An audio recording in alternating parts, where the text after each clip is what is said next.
सासू माँ बदल गई।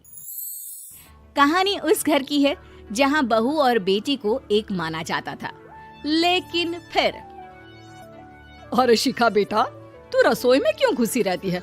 जा, रोटी मैं बना लूंगी। नहीं नहीं माँ जी, आप बैठिए, बस सारा खाना बन ही गया है। श्वेता को बोल देती हूँ, वो खाना लगा देगी सबका। सॉरी भाभी, मेरे पास वक्त नहीं है। माँ, मुझे पैसे देना, पार्लर जाना है।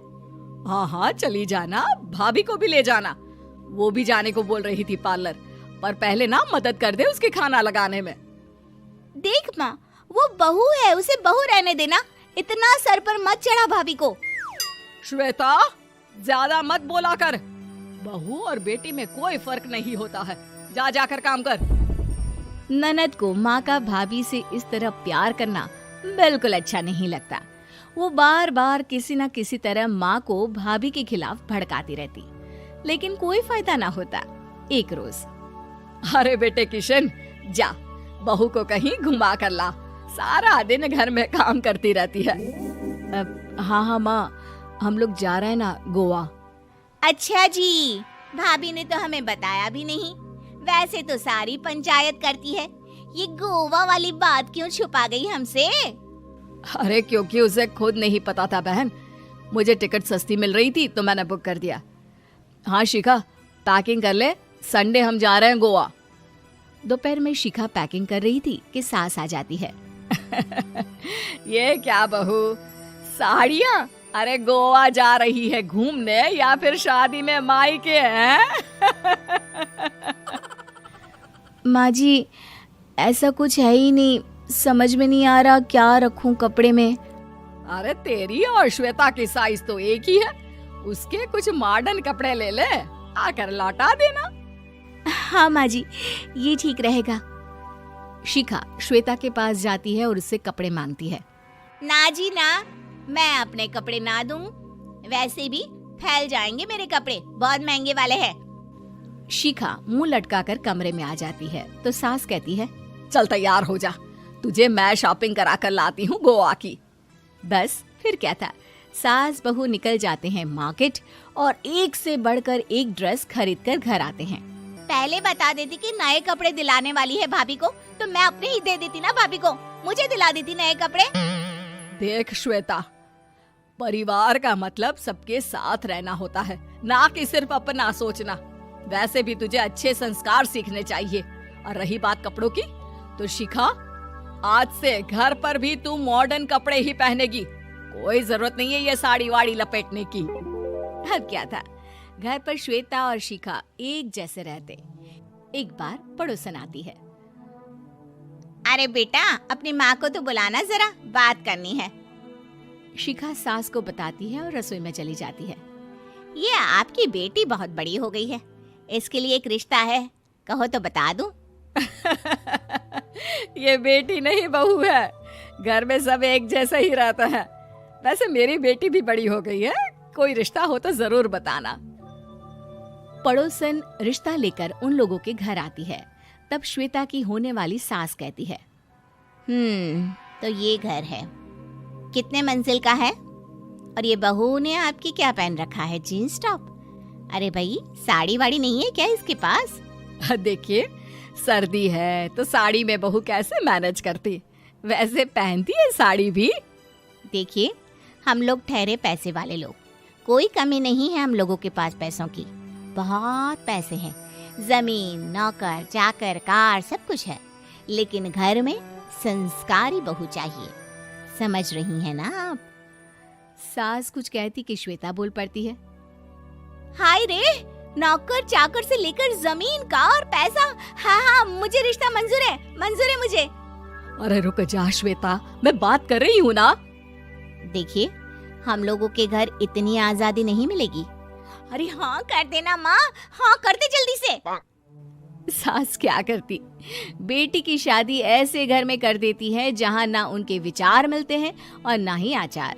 शादी के बाद एक रोज फोन पर, श्वेता बेटा, एक बार घर आ जा, बहुत दिल करता है तुझे देखने का। माँ, वो घर पर बहुत काम होता है, कैसे आऊँ? बड़ा घर है, लेकिन आने जाने वालों की लाइन ही लगी रहती है। बेटा मैं तो जानती थी उस घर का हाल, लेकिन तू ही नहीं मान रही थी। माँ देख, हर घर का यही हाल है। तेरी बेटी को यहाँ घूंघट हटाने की परमिशन नहीं है और एक तरफ भाभी स्कर्ट पहनकर घूम रही है। बेटा मुझे क्या पता था कि मेरी बेटी को ससुराल के नाम पर पिंजरा मिल जाएगा। अच्छा माँ, फोन रखती हूँ, सास को गर्मा गर्म रोटी खिलानी है। तुम लोगों की तरह नहीं कि एक रोटी बनाओ, एक सब्जी बनाओ, फिर सारा दिन फ्री होकर घूमो। सास फोन तो रख देती है, लेकिन सोच में पड़ जाती है कि एक तरफ बेटी जिसे कोई आजादी नहीं, वहीं दूसरी तरफ बहू जिसे देखकर लगता ही नहीं कि उसकी शादी भी हुई है। अगले रोज। शिखा, अरे ओ शिखा।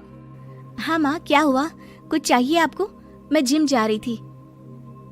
जिम के कपड़ों में बहू को देखकर सास को घूंघट में अपनी बेटी का ख्याल आता है। देख बहू, घर में बहू की तरह रहा कर। इतने टाइट कपड़े पहनकर जिम जाना पसंद नहीं मुझे। जा जाकर रोटी बना। रोटी? माँ अभी तो शाम की 6 बजे हैं, इस वक्त रोटी? अब क्या मेरे खाने पीने पर भी पहरा है? अरे जब मर्जी तब मैं अपने घर में खा भी नहीं सकती क्या? बहू को अजीब लगता है। वो समझ नहीं पाती कि जो सास कल तक इतनी सपोर्टिव थी, उन्हें अचानक से क्या हो गया। वो किचन में जाती है, गरम रोटी के साथ 2 तरह की सब्जी, रायता, सलाद सब लेकर सास के पास आती है। माँ जी, खाना। इतना सारा खाना? राक्षस समझा है क्या मुझे? रोटी मांगी थी मैंने गर्मा गर्म बस।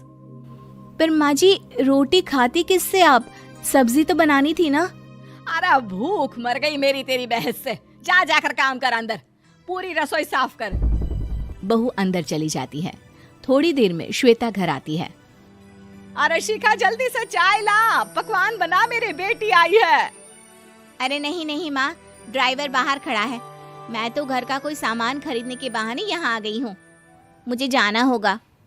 अरे बेटा, पर कितने दिनों बाद देख रही हूँ तुझे, रहने आ जाना 2-4 दिन के लिए। आ जाऊंगी माँ, जब मेरी सास मरेगी तब। मैं तो रोज मन्नत मानती हूँ कि मेरी सास मर जाए तो अच्छा है। अच्छा चल, जा रही हूँ माँ। हे भगवान, कैसे कैसे दिन देखने पड़ रहे हैं मेरी बेटी को। सास अंदर जाती है, जहाँ श्वेता की जिम वाली सहेली का फोन आया होता है। क्या बात है, आज जिम नहीं आई? अरे पता नहीं यार, आज माँ को क्या हो गया अचानक। पर खैर कोई नहीं, लगता नहीं कि मैं अब जिम आ पाऊंगी। शिखा स्पीकर पर बात कर रही थी, जिसे सास सुन रही थी। यार ये सास ना होती ही ऐसी है। मैं तो कहती हूँ बुढ़िया जल्दी मरे और तू आराम से जिए। शिखा को सहेली की बात पर गुस्सा आ जाता है। माँ के मरने की कौन सा बच्चा दुआ मांगता है मोहिनी? आगे से ऐसी बात मेरे सामने मत करना।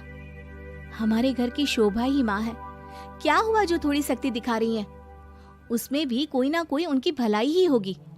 मैं तो कहती हूँ भगवान मेरे जैसी सास सबको दे, जो सिर्फ माँ की तरह है। सास वाली तो कोई बात ही नहीं है उनमें। सास ये बात सुन रही थी। उनकी आंख में आंसू आ जाते हैं कि क्यों वो बेटी की किस्मत में बहू को भी भागीदार बना रही थी। शिखा, अरे ओ शिखा, क्या हो गया? जिम नहीं जाना क्या?